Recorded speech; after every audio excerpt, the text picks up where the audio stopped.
Now, a strange discovery in a recent NASA photo has some saying these visitors haven't just been observing Earth. Check out what we found on our next-door neighbor, Mars.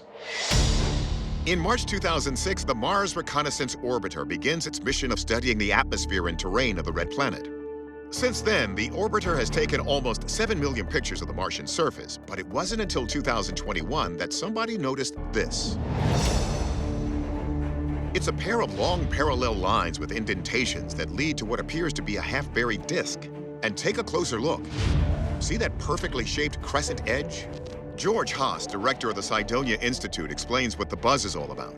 A South African researcher says he found what appeared to be the remains of a UFO crash. The object that he was looking at was between 12 and 15 meters in diameter, and it could be the remains of a flying disc that had crashed on the red planet.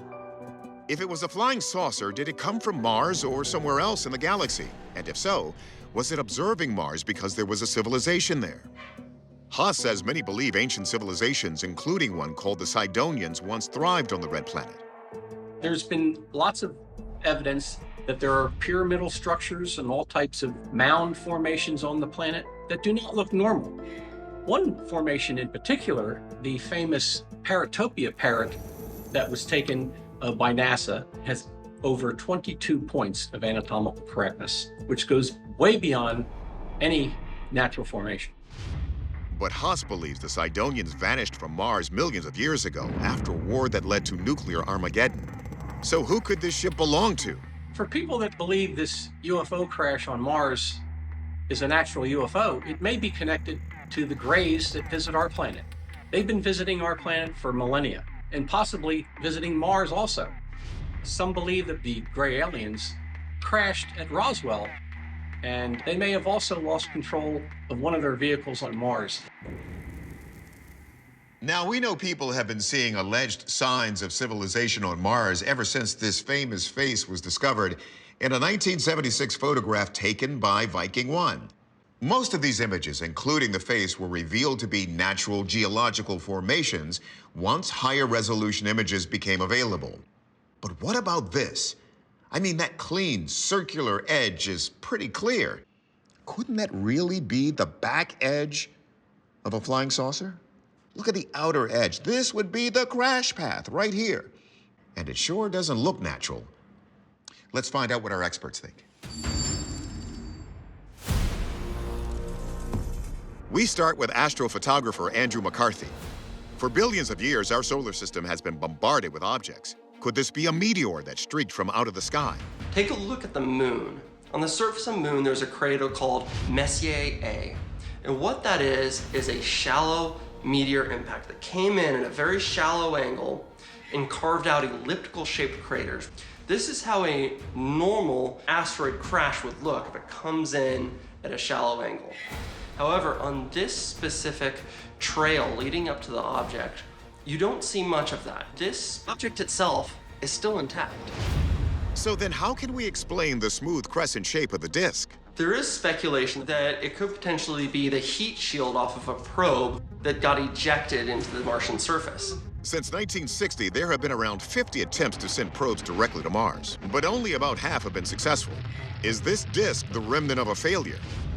If you look at the trench this object crashed down, it looks pretty wide and deep. To me, that rules out any kind of heat shield crash because the heat shield from a probe wouldn't necessarily have enough energy to carve out such a trench. So if it's not man-made, could we be looking at the remains of an alien spaceship? For that answer, we turn to NASA geologist Bob Anderson. Anderson says the location of the formation is an important clue to solving the mystery. This area is called Candor Chasm, which is parallel to the Valles Marineris. Valles Marineris is the Grand Canyon of Mars. It's a huge rift, a crack that's 7 miles down and would go the distance of Los Angeles to New York. Valles Marineris is covered by volcanic plains, a combination of sedimentary layers and volcanic lava flows. These long streaks that you see going across the surface here, those are common all over Mars. What looks like the trail of a crashed UFO is actually an ancient geologic crack in the surface of Mars. But if it's a natural crack, how did the object at the end of the trail get the perfect curve of a spaceship? If you look really closely, you can see this one just happens to be perfectly arcuate here, most likely because the winds are coming over and then they're falling into the crack. And the only thing that's given everybody the idea that it's a spaceship is those dunes that are around the front that make it look like there's a circular disc. But McCarthy isn't convinced. To me, this object doesn't seem to have gotten here through natural processes. Its shape and the way it seemed to settle into the landscape is completely different than any other object we've seen on the Martian surface. But as to what this object is, I can only speculate. So it seems we have another split decision here. While Dr. Anderson's theory checks all the boxes, McCarthy's point that finding a naturally perfect curve does seem too good to be true. Our verdict? For now, until we can get a closer look and confirm what's there, we're gonna go with unexplained phenomenon. And if it is a crashed UFO, we'll be the first to let you know.